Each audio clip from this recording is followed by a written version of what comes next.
गांधी जी, प्रियंका गांधी जी, उमर अब्दुल्ला जी, महबूबा मुफ्ती जी, D राजा जी, श्रीरुचि शिवाल जी अभी यहाँ पे आ रहे हैं। मैं तहे दिल से स्वागत करती हूँ और पहले रिक्वेस्ट करती हूँ undertaken such a great missionary yatra in order to uphold the core values of our country, the core. हम राहुल गांधी जी को उनके सारे नेशनल ये जो पदयात्री थे और यहाँ पर आज के मौके पर जो हमारे मेहमान स्वागत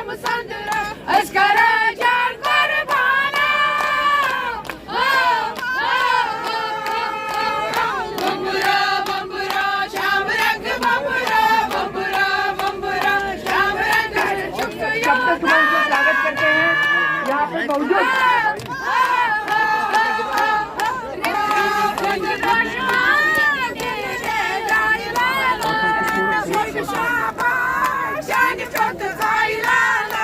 यहाँ पे मौजूद राहुल गांधी जी, प्रियंका गांधी जी, उमर अब्दुल्ला जी, महबूबा मुफ्ती जी, डी राजा जी। जब मैं चल रहा था आपने देखा होगा कि बहुत सारी महिलाएं रो रही थी। आपने देखा? आपको मालूम है क्यों रो रही थी? नहीं, उसमें से बहुत सारी महिलाएं इमोशनल थी, मुझसे मिलकर रो रही थी, मगर उसमें बहुत सारी ऐसी भी महिलाएं थी जिन्होंने मुझे बोला कि उनके साथ बलात्कार हुआ है, उनको किसी ने मोलेस्ट किया है, उनके किसी रिश्तेदार ने उनको मोलेस्ट किया है। और जब मैं उनसे बोलता था, बहन मैं पुलिस को बताऊं, तो मुझे कहती थी, राहुल जी पुलिस को मत बताइए, हम चाहते हैं कि आपको ये बात मालूम हो, मगर पुलिस को मत बताइए, हमारा और भी नुकसान हो जाएगा। घर मेरे लिए एक सोच है, एक जीने का तरीका है। आप कश्मीरियत कहते हो, उसको मैं अपना घर मानता हूं। इस्लाम में जिसको शून्यता यहां कहा जाता है, वहां फना कहा जाता है। सोच वही है। इस्लाम में फना का मतलब अपने ऊपर आक्रमण, अपनी सोच पर आक्रमण, जो हम अपना किला बना देते हैं कि मैं ये हूं, मेरे पास ये है, मेरे पास ये ज्ञान है, मेरे पास ये घर है, उसी किले पर आक्रमण करना, वही है शून्यता, वही है फना। जम्मू कश्मीर के लोगों ने मुझे हैंड ग्रेनेड नहीं दिया, अपने दिल खोलकर प्यार दिया, गले लगे।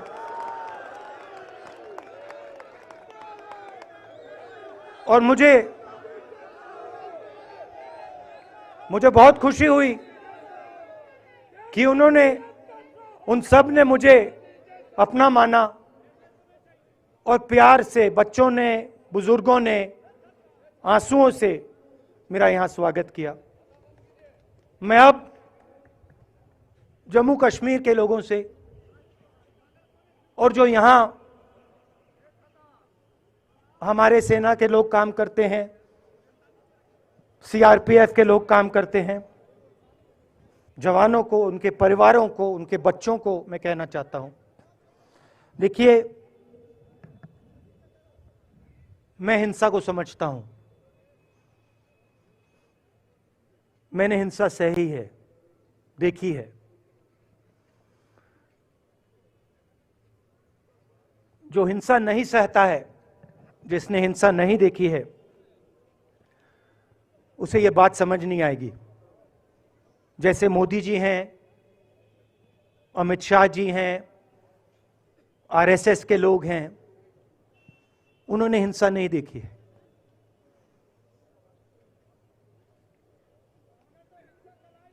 डरते हैं नहीं। यहां पे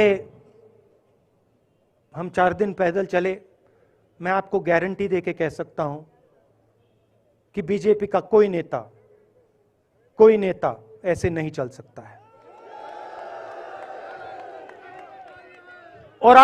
और इसलिए नहीं क्योंकि जम्मू कश्मीर के लोग उनको चलने नहीं देंगे, इसलिए क्योंकि वो डरते हैं। खैर, मैं अपने जम्मू कश्मीर के लोगों को, युवाओं को, बुजुर्गों को और आर्मी के लोगों को, सीआरपीएफ, बीएसएफ लोगों को थोड़ा सा बताना चाहता हूं। देखिए, मैं जब 14 साल का था, स्कूल में था, सुबह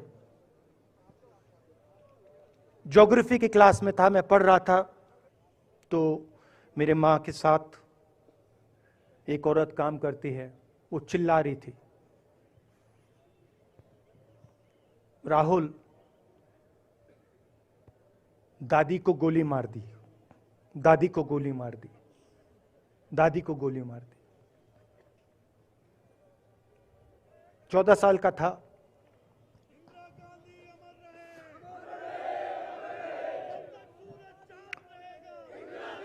देखिए, ये जो मैं कह रहा हूं, ये जो मैं अभी कह रहा हूं, ये बात प्रधानमंत्री को नहीं समझ आएगी, ये बात अमित शाह जी को नहीं समझ आएगी, ये बात डोवल जी को भी नहीं समझ आएगी, मगर ये बात कश्मीर के लोगों को समझ आएगी, ये बात सीआरपीएफ के लोगों को समझ आएगी, ये बात आर्मी के लोगों को समझ आएगी, उनके परिवारों को समझ आएगी। तो उन्होंने मुझे कहा, नाम ओंगमू है उसका, उसने कहा दादी को गोली लग गई, दादी को गोली लग गई। और फिर मुझे गाड़ी में वापस ले गए, प्रियंका को मैंने स्कूल से उठाया, मैं वापस गए।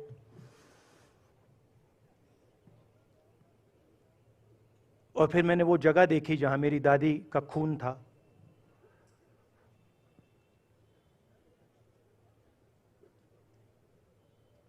पापा आए, माँ आई, माँ बिल्कुल हिल गई थी, बोल नहीं पा रही थी।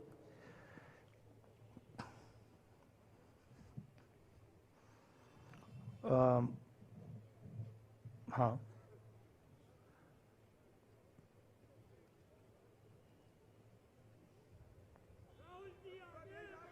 फिर क्या हुआ, तो जो हम लोग हैं जिन्होंने हिंसा देखी है,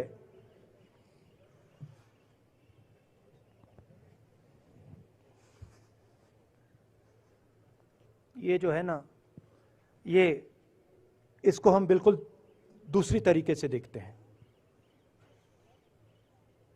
ये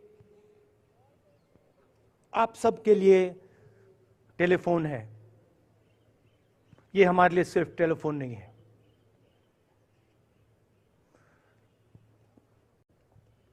उसके बाद 6-7 साल बाद मैं अमेरिका में था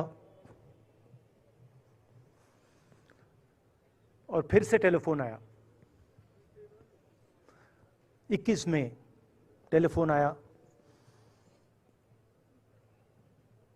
जैसे बहुत सारे, जैसे जो पुलवामा में हमारे सैनिक मरे थे, उनके घर टेलीफोन आया होगा,